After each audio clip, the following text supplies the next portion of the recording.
So the calendar year just ended and you look back and you go, what the heck happened to the real estate market in 2022? Well, in this video, we are going to try to unpack that. We're going to look at what happened nationally over the last year, and then we're going to break that down into what is happening here locally in the Northeast Florida area. So stick with us to the end. We actually have some great news for buyers on the home front there with some exciting news that we want to pass that along. And so stick with us to the end so that you can see, what this market represents for buyers right now.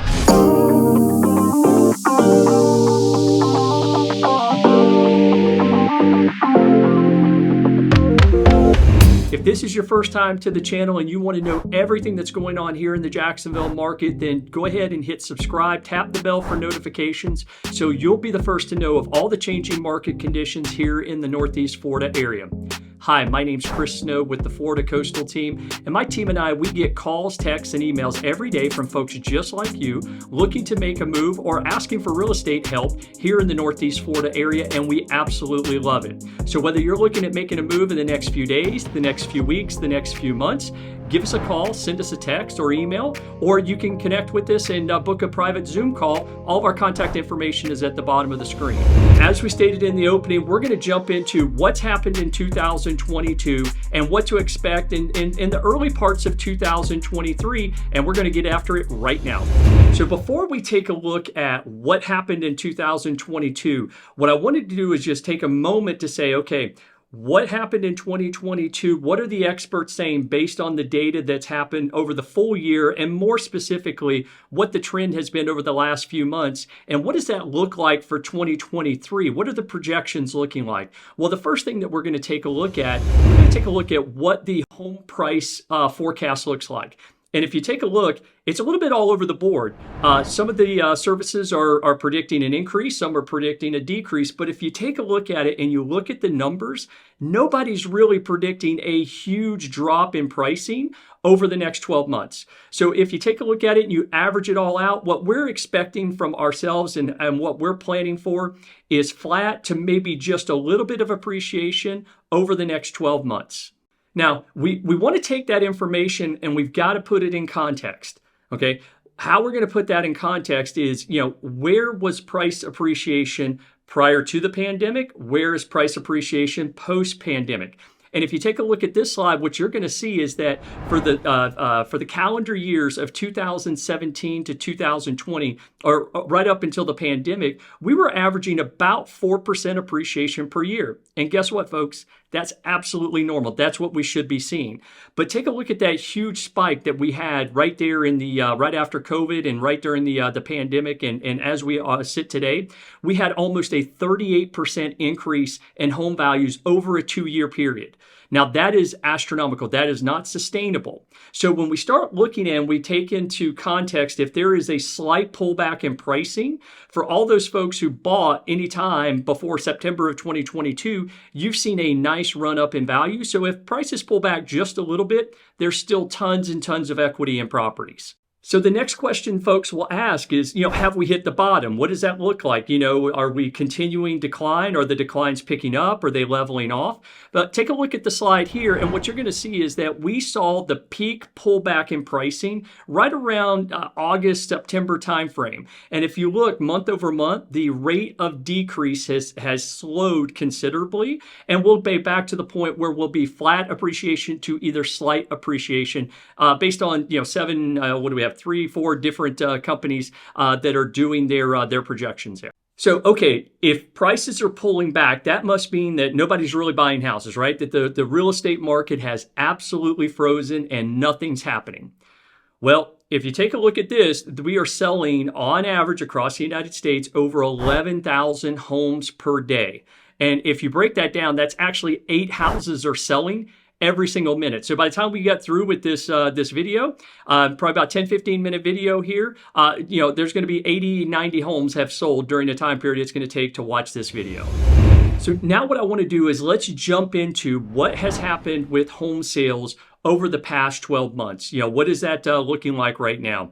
And if you look at the first slide, we're going to look at the average days on market that a home is saying on the market. And if you look at where we are right now, we're at almost 24 days is the average days on market across the United States. Again, that's a historically low number. If you take a look at where we were back pre-pandemic, we are still well below where those numbers were almost half the time. The next thing we're going to take a look at are the existing home sales. And if you take a look at our bar graph there, you can see that the existing home sales are pulling back.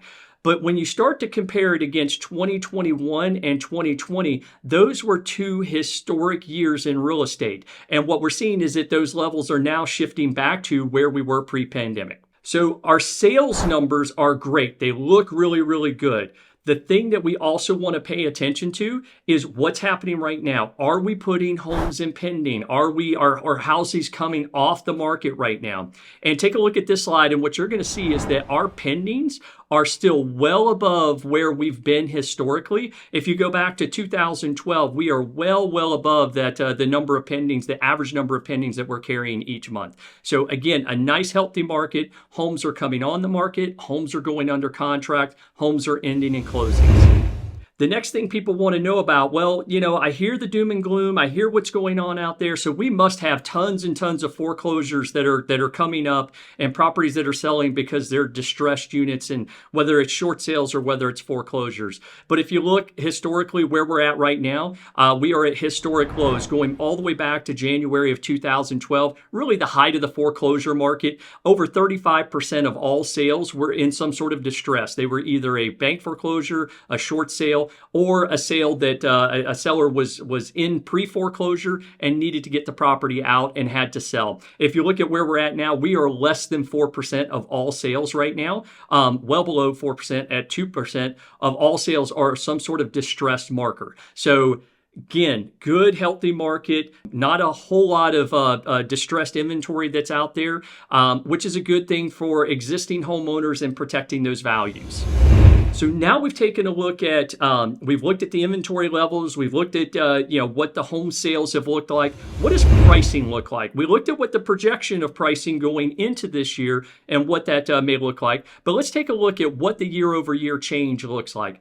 For the year ending right at the end of December 2022, if we go back the previous 12 months and look at December of 2021, you'll see that there was almost a 9% increase, 8.6% increase in home prices. So even folks who bought at the end of 2021 going into 2022, that was getting to the height of the market, they still saw an 8.6% appreciation rate on their property value. And if you look at what the forecast that we're seeing, again, anywhere from 1 to 3%, right at 2.8 is what the current forecast is looking like. But again, good, strong, healthy numbers.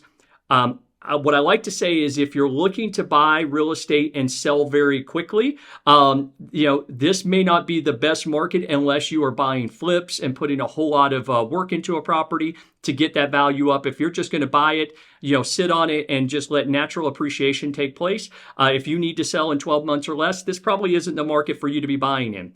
But what I always like to say is, look, don't wait to buy real estate and wait. So now all of a sudden we look at everything in a little bit longer term context. So I want that 3, 4, 5% appreciation that we historically get year over year. And so just have a little bit more of a long-term mentality with that. One of the main key drivers that affects whether or not housing prices are going to go up is obviously the supply and demand. So what does the overall inventory look like? And if you take a look at the slide going back to 2011, at the height of the foreclosure market, there were almost 10 months of inventory across the United States, which means that is heavily skewed to a buyer's market. Ideally, you want to have about 6 months of inventory. That's more of a balanced market. But if you look back historically, over the last 4 or 5 years, we have been in a consistent seller's market and nothing has changed. Even with all the inventory that has come on the market in the last 12 months and really the last 7 months, we still are at historic lows when it comes to the amount of inventory that we have based on the current buyer demand. And if you look at the next slide there, what you'll see is you'll see a nice little rolling average of how many months of inventory over the last couple of years, what it looked like pre-pandemic, and where we sit today. The next thing we're going to dive into are the mortgage rates, because when we look at why did the real estate market slow down as quickly as it did, one of the things was, and one of the key drivers was mortgage interest rates. And if you take a look at this slide here, you'll look at the 30-year fix. This is the first time it's ever happened. In a 12-month period, the interest rate, the average interest rate doubled. So that all of a sudden put the brakes on everything. Now, is 3.22% where we started last year? Is that a realistic interest rate? No, that was historic low. We will probably never, ever see that interest rate again. But when you look at what did that do, it spurred a lot of activity, or really it revealed a lot of the activity that was already going on. And so as you saw those interest rates start to peak up, what it did price some people out of the market. They put themselves and took themselves on the sidelines, and they're waiting for rates to come back down. But it didn't stop it completely. It just slowed it down. So interest rates where we're at right now, interest rates as of yesterday, which today is about January the 13th. Interest rates yesterday fell again for the third consecutive day. And we finished the year at 6.42%. But as we sit at the making of this video, we're just right at 6% on our average interest rate across the United States. What we're seeing is inflation is coming down, and mortgage rates being tied directly to inflation. As that inflation continues to fall, the rate of inflation continues to fall, what you'll see is that those interest rates are going to continue to fall right with them. And the next thing we want to do is take a look at the projections. Now, again, these projections were made at the end of December when interest rates were 6.42%. And they're looking at across the board, somewhere in the low sixes to mid sixes is what the average is right there for the first quarter. Well, as you can see where we're at today with right at 6.07%, we are well below that. All right, so we're ahead of that. Now, does that mean there's not volatility in the market right now and those aren't going to go back up? No, but everybody is really predicting that we've seen the height. We won't see that 7.5% interest rate again, and rates will continue to fall and continue to balance out. And we'll probably end up somewhere in the mid fives by the time we get to the end of the year. Again, great news for home buyers that are out there. So now we've taken a look at what's happened nationally. We're going to drill down on what's going on here in Northeast Florida. And the first slide I'm going to show you is going to take a look at what is going on in all of the 9 counties that make up the Northeast Florida Association of Realtors and what's going on. And some of the data that I like to take a look at. One, what does that median sales price look like? Right now, the average median sale price in the area is at $370,000. If you go back and you look at December of 2021, that's a 5.7% increase. So when you look at that, what's happened at the end of, over the last 12 months, we still have an increase of almost 6% across our association, which lines right up with what those national numbers are. The next thing I want to take a look at is what that average sold price per square foot is. Right now, it's $184 a square foot across the MLS there. Now, that represents just a slight 1.6% decrease from December of last year. So you can start to see that pricing start to come back down. And over the last month, that's actually a 9.4% decrease. So we hit a spike and we hit a high, but we're still just about the same as where we were 12 months ago. And then the last thing I want you to take a look at is, take a look at the month supply of inventory. Nationally, we were at 3.3 months supply. Here locally, we're at 3.3 months supply, which means that there are more buyers in the marketplace than there are homes available. So we are still more trending in a seller's market. The great thing is for buyers in our marketplace right now is that there's a lot more inventory that they've had in a long time. And so those are the good news there. Now let's take a look, and we're going to shift and we're going to take a look at what's happening in St. Johns County. Now the numbers in St. Johns County look a little bit different. In St. Johns County, the median sale price is at $539,990, so almost $540,000. That represents a 10% increase from this time last year. So December of 2021, average sale price has increased by 10%. And if you look in the last 30 days, we've still seen almost a 3% increase just in the county. So St. Johns County is doing very, very well from a sales standpoint. The average sold price per square foot is coming in right at $232, which is almost a 4% increase from December of last year, and represents just a slight decrease from last month. But again, we're still trending upwards when it comes to St. Johns County sales. And again, take a look at the number of months of inventory. It coincides directly with what the Northeast Florida number is, and also what that national number is, which is 3.3 months supply of inventory, not enough supply for the demand that's out there. All right, so let's take a look at Duval County. St. Johns County numbers look good. They're a little bit higher than the average across the board. When we take a look at Duval County, we're going to be down just a little bit when it comes to the average for the whole association. The median sale price for Duval County, right at $318,000. That's a slight 1% increase from where we were December of last year, and a little bit of a decrease from where we were last month. The average sold price per square foot is at $177 a square foot, and that's down 1.7% from December of last year. Again, take a look at that month supply of inventory. How are we doing? Do we have enough inventory? Jacksonville only has 3.1 months supply of inventory. Again, that is a heavier seller's market in Duval than we were in St. Johns County. So, again, there's a lot more inventory than we had, earlier this year, but still not enough to meet the demand. So at 3.1 months, we are still trended more towards that seller's market than a buyer's market.